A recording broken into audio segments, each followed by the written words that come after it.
podemos citar Éxodo capítulo 19, versículo 10 y 11. Allí Dios le dijo a Moisés: ve y purifica al pueblo hoy y mañana, y estén listos para el tercer día, porque yo descenderé delante del pueblo. Entonces, cuando dijo Dios a Moisés: ve y purifícalos, les estaba diciendo: ve y señala sus pecados para que ellos puedan escudriñar sus corazones y entonces arrepentirse y presentarse limpios de pecados delante de la presencia de Dios. Eso lo tenemos en Patriarcas y Profetas, página 311. El Señor dijo a Moisés: ve al pueblo y santifícalos hoy y mañana, y laven sus vestidos, y estén apercibidos para el día tercero, porque al tercer día Jehová descenderá sobre el monte de Sinaí. Durante esos días, todos debían dedicar su tiempo a prepararse solemnemente para aparecer ante Dios. Sus personas y sus ropas debían estar libres de toda impureza. Y cuando Moisés les señalara sus pecados, ellos debían humillarse, ayunar y orar, para que sus corazones pudieran ser limpiados de iniquidad. Así que esta idea de purificar al pueblo, de señalarle sus pecados y que cada individuo pudiera escudriñar sus corazones, esa es la idea que se da dentro de la función de los testimonios dentro de la iglesia adventista, de cómo es que se produce el zarandeo. Les explico. El testigo fiel, que lo vemos en Apocalipsis capítulo 3, versículo 14, dando el mensaje a la Odisea, da sus consejos y reprensiones. ¿Cómo los da? A través de la profetisa Elena G. de White, a través de los testimonios. Y mucho depende de que cada individuo tome los consejos o las reprensiones, o otros lo rechazan para que finalmente queden zarandeados. Así que iremos al comienzo, de esta manera. En el libro de Consejo para la Iglesia dice: a medida que se acerca el fin y se extiende la obra de dar la última advertencia al mundo, se hacen más importantes que quienes aceptan la verdad presente comprendan claramente la naturaleza y la influencia de los testimonios. O sea, a nosotros nos incumbe investigar cuál es la naturaleza y la influencia de esos testimonios, cómo influyen los testimonios. ¿Por qué? Porque eso es lo que va a producir en nosotros la edificación del carácter y por lo tanto también el zarandeo. Que Dios, dice, en su providencia ha vinculado con la obra del mensaje del tercer ángel desde su mismo origen. Entonces, desde el comienzo, Dios vincula los testimonios desde el comienzo del mensaje del tercer ángel y nos lleva hacia la parte final, hacia el momento en cuando el carácter tiene que ser ampliamente desarrollado en su perfección. En el año 1844, Elena G. de White tuvo su primera visión. En el año 1850, ella escribió testimonios personales a individuos de la iglesia, y en el año 1851, Dios le ordenó que esos testimonios personales sean advertencias generales para toda la iglesia. En el año 1856, ella dio una declaración en Spiritual Gift, en el tomo 2 lo tenemos, en la página 222, diciendo de que poco después de aceptar la perspectiva de que el testimonio de la iglesia de la Odisea se aplicaba a esta época, eso quiere decir que ella llegó a darse cuenta de que el testigo fiel hablaba a través de ella y era para la iglesia de la Odisea. En el año 1871 nos dio el mensaje de cómo es que debemos tomar esos testimonios. Ahí dice lo siguiente: en una visión que me fue dada como hace 20 años, me fue ordenado que presentara principios generales al hablar y escribir, y que al mismo tiempo especificara los peligros, errores y pecados de algunas personas, para que todos pudiesen ser amonestados, reprendidos y aconsejados. Vi que todos deben escudriñar su corazón y su vida detenidamente para ver si no han cometido los mismos errores por los cuales otros fueron corregidos. Se dan cuenta de que la manera de tomar los testimonios aquí es escudriñando su corazón para ver si realmente no hemos cometido los mismos pecados que otras personas han cometido.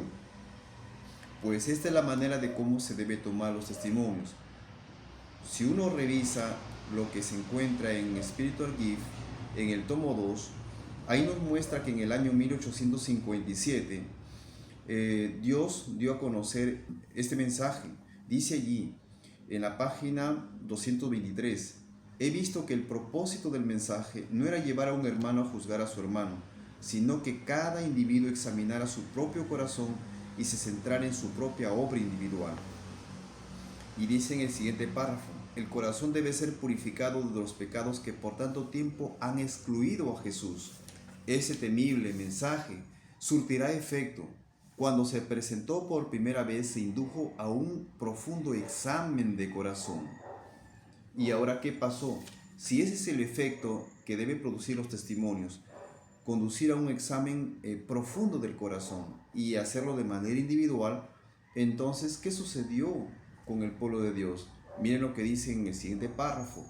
Casi todos creían que este mensaje culminaría con el fuerte pregón del tercer ángel, porque ese es el propósito de los testimonios, llevarlos hasta el fuerte pregón. Pero como no vieron la poderosa obra realizada en poco tiempo, muchos perdieron el efecto del mensaje. ¿Cuál es el efecto del mensaje? Ya lo hemos leído antes, es escudriñar su corazón para ver si realmente esos consejos se aplican a nuestra vida. Su propósito era despertar al pueblo de Dios, descubrirle sus apostasías e inducirlos a un arrepentimiento celoso, para que fueran favorecidos con la presencia de Jesús y preparados para el fuerte pregón del tercer ángel. O sea, la idea acá es que Jesús al final entre en nuestra vida de una manera plena. Pero no solamente es consejos y reprensiones, sino que también hay pruebas. En la página 224 sigue diciendo, vi que Dios probaría a su pueblo. Jesús los soporta con paciencia y no los expulsa en su boca en un instante. Dijo el ángel, Dios está pesando a su pueblo. Y si el mensaje hubiera sido tan breve como muchos suponíamos, no habría habido tiempo para que el pueblo de Dios desarrollara su carácter. Dios guía a su pueblo paso a paso, lo lleva a diferentes puntos calculados para manifestar lo que hay en su corazón. Algunos perseveran en un punto, pero decaen en el siguiente. En cada paso que avanza el corazón es probado y se profundiza un poco más. Si quienes profesan ser hijos de Dios encuentran que sus corazones se oponen a la obra recta de Dios, esto debería convencerlos de que tienen una obra que hacer para vencer o ser vomitados de la boca del Señor. Algunos están dispuestos a recibir un punto, pero cuando Dios lo lleva a otro punto de prueba, ellos se retraen y se apartan. ¿Por qué? Porque descubren que ataca directamente a algún ídolo apreciado. Pero miren lo que dice más adelante. Las personas son probadas y examinadas durante un largo periodo para ver si sacrifican sus ídolos y obedecen el consejo del testigo fiel. Si alguno no quiere ser purificado por la obediencia de la verdad y vencer su egoísmo, su orgullo y malas pasiones, los ángeles de Dios reciben este encargo. Están unidos a sus ídolos, déjenlos, y continúan con su obra dejándonos con sus malas inclinaciones al control de ángeles malignos. Cuando los testimonios nos indican qué ídolos tenemos y nosotros rechazamos esos consejos para nosotros o esas reprensiones, inmediatamente entonces nosotros mismos estamos dejándonos al control de los malos ángeles que ya nos están dominando.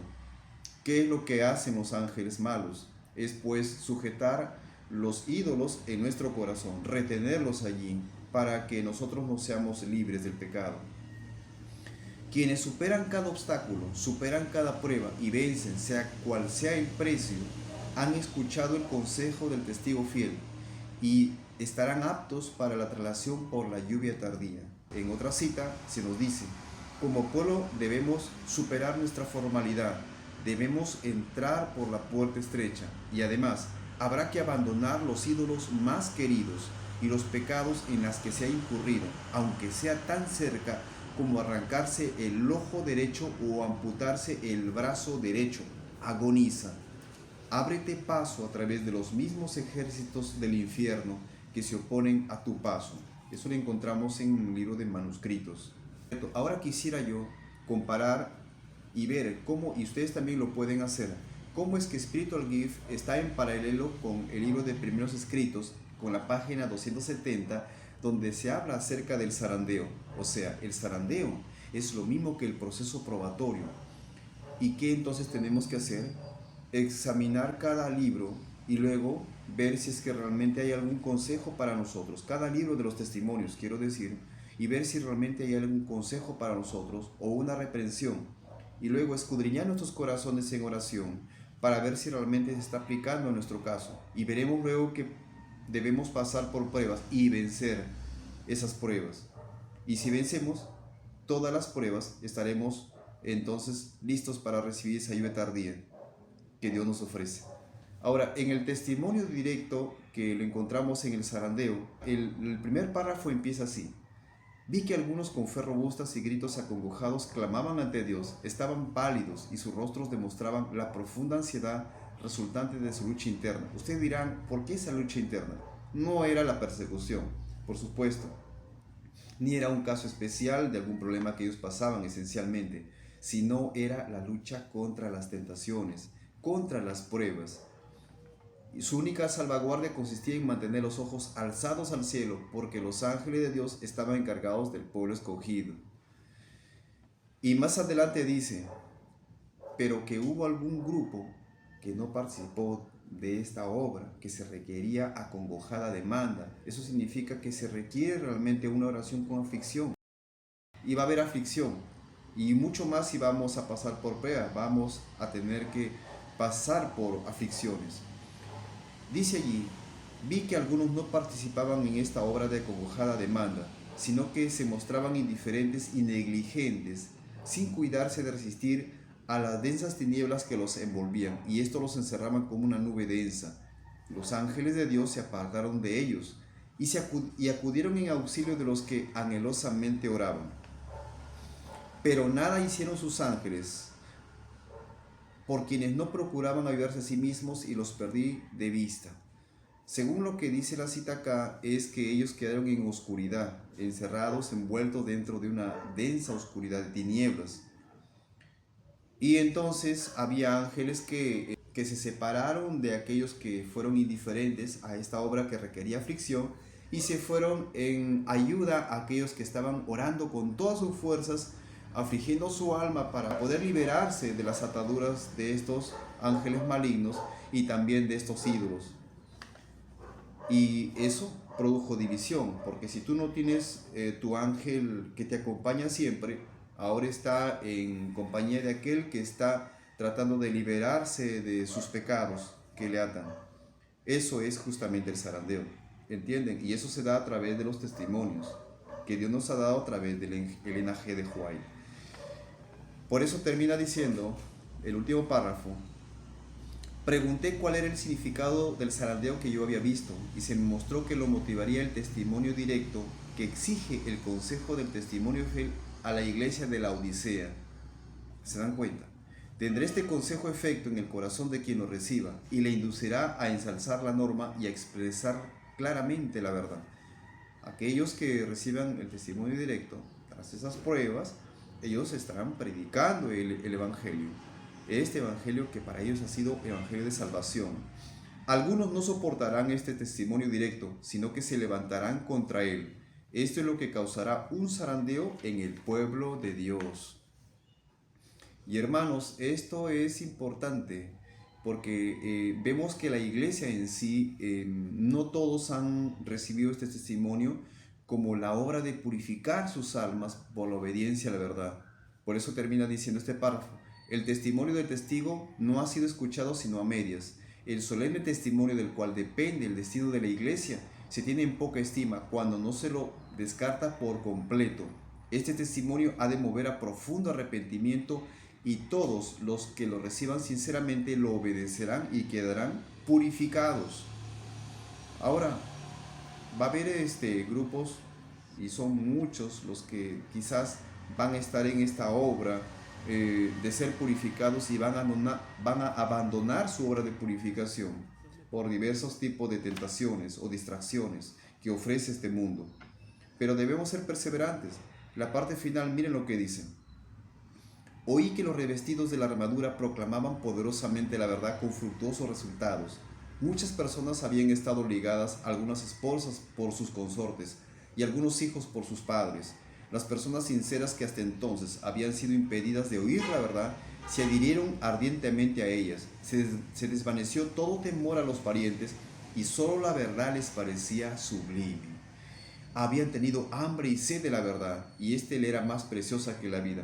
Pregunté por la causa de tal profundo cambio, y un ángel me respondió: es la lluvia tardía, el refrigerio de la presencia del Señor, el potente pregón del tercer ángel. Aquellos escogidos tenían gran poder. Pero ¿qué debemos hacer entonces? Debemos revisar, examinar, escudriñar ampliamente los testimonios. Así como revisamos la palabra de Dios, de la misma manera revisemos los testimonios para ver si realmente Dios tiene un consejo para nuestra vida espiritual, alguna reprensión que nos va a llevar a tomar esos consejos a fin de ponerlos en práctica. ¿Cómo lo haremos? A través del poder de la gracia divina. Y si es que hay algún pecado ahí que Dios te está dando a conocer, estimado hermano, debemos nosotros saber que vamos a ser probados. Pero no vamos a estar solos, sino que Jesús mismo estará con nosotros, dándonos su poder para que podamos vencer en ese momento de la prueba y llegar a la parte final, que es la edificación del carácter. Cristo está con nosotros preparando un pueblo especial para el tiempo final. De eso debemos estar muy seguros. Que Dios te bendiga.